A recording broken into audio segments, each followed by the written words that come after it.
বাংলাদেশের প্রথম নারী প্রধানমন্ত্রী, দুইবারের তিনি সাবেক প্রধানমন্ত্রী। বিএনপি চেয়ারপারসন বেগম খালেদা জিয়ার খুবই গুরুতর অসুস্থ এবং সংকটাপন্ন অবস্থায় এই এভার কেয়ার হাসপাতালে ভর্তি আছেন।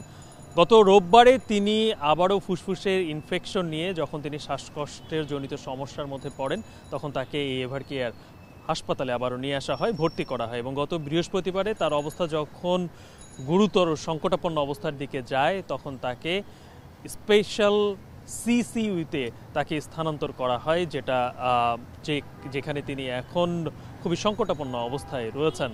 এবং গতকালকে আমরা দেখতে পেয়েছি যে বিএনপির যারা সিনিয়র নেতারা যারা রয়েছেন, তারা কিন্তু বেগম খালেদা জিয়াকে দেখতে এসেছেন হাসপাতালে।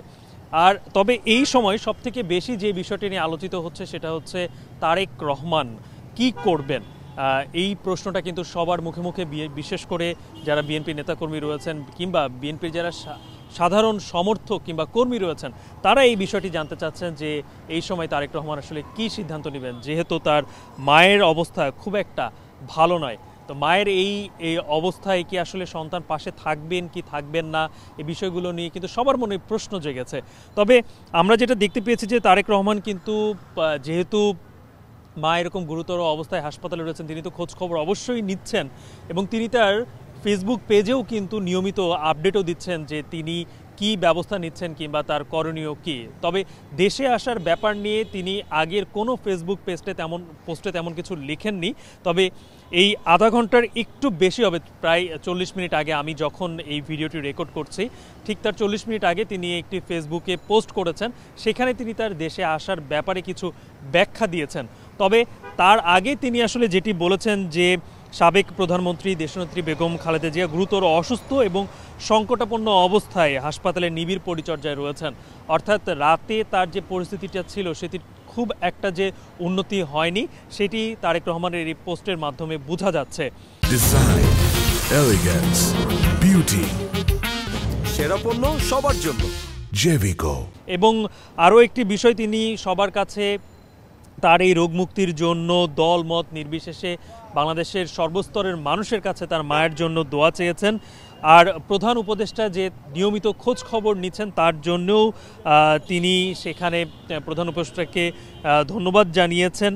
আর সেই সাথে বারবারই তিনি বলছেন যে চিকিৎসকরা চেষ্টা করে যাচ্ছেন যেন এই যে তার ফুসফুস এবং হার্টে যে নতুন করে যে সংক্রমণ ধরা পড়েছে, যে কারণে তার শ্বাস নিতে কষ্ট হচ্ছে, সেখান থেকে যেন তাকে আবারও ফিরিয়ে নিয়ে আসা যায় এবং সুস্থ অবস্থায় তাকে আবারও যেন বাড়ি ফিরিয়ে নেওয়া যায়, সেই ব্যাপারটি তিনি বারবার আশা প্রকাশ করছেন এবং তিনি দোয়া চাচ্ছেন এবং নিজেও দোয়া করছেন। আর সবথেকে বড় যে বিষয়টি সেটি হচ্ছে যে এই সংকটকালে তার সিদ্ধান্তটা কি হবে, তিনি কি বাংলাদেশে আসবেন নাকি আসবেন না, সেই বিষয়টি পুরোপুরি স্পষ্ট না করলেও তিনি কিছু ব্যাখ্যা দেওয়ার চেষ্টা করেছেন। যদিও ব্যাখ্যা না, আসলে এটি আসলে বুঝে নেওয়ার মতোই যে তার সিদ্ধান্তটা কি হতে পারে। এখানে সবথেকে বড় যে বিষয়টি তিনি উল্লেখ করেছেন সেটি হচ্ছে যে এই যে সংকটকালে মায়ের স্নেহ স্পর্শ পাবার তীব্র আকাঙ্ক্ষা যে কোনো সন্তানের মতো তারও রয়েছে, কিন্তু সেটি তিনি করতে পারছেন না, তার জন্য তিনি ব্যথিত এবং অবশ্যই মায়ের এই অবস্থায় এক সন্তান পাশে থাকবেন এটি সবাই আশা করে, কিন্তু সেটি তিনি করতে পারছেন না বলে অবশ্যই তিনি অনেক বেশি ব্যথিত হয়ে আছেন, এটা তো স্পষ্ট আমরা বুঝতেই পারছি।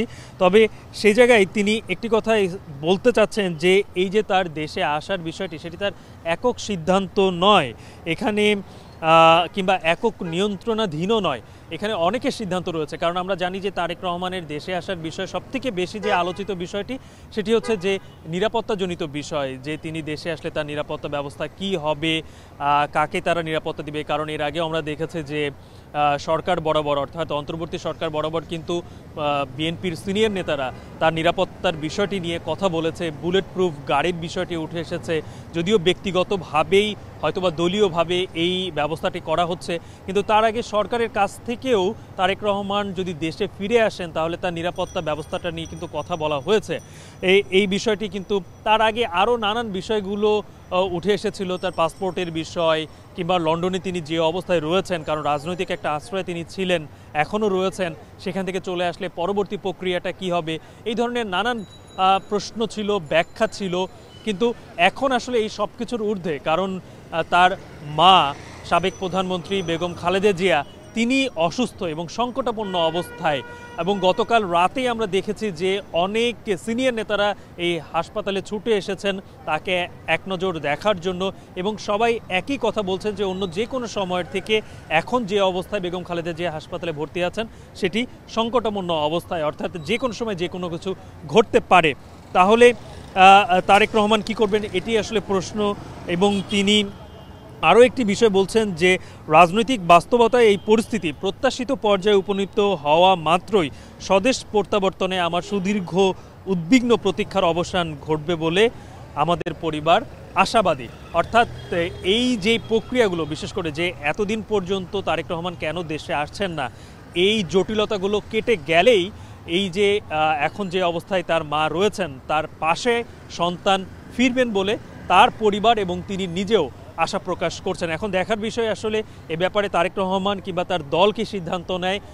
সবথেকে বড় ব্যাপার সরকার থেকে কোনো আসলে পদক্ষেপ নেওয়া হয় কি না, এদিকেও কিন্তু বিএনপির সাধারণ কর্মী এবং যারা নেতারা রয়েছেন তাদের দৃষ্টি রয়েছে। এই ছিল আমার কাছ থেকে তারেক রহমানের দেশে ফেরা এবং খালেদা জিয়ার স্বাস্থ্যের সর্বশেষ।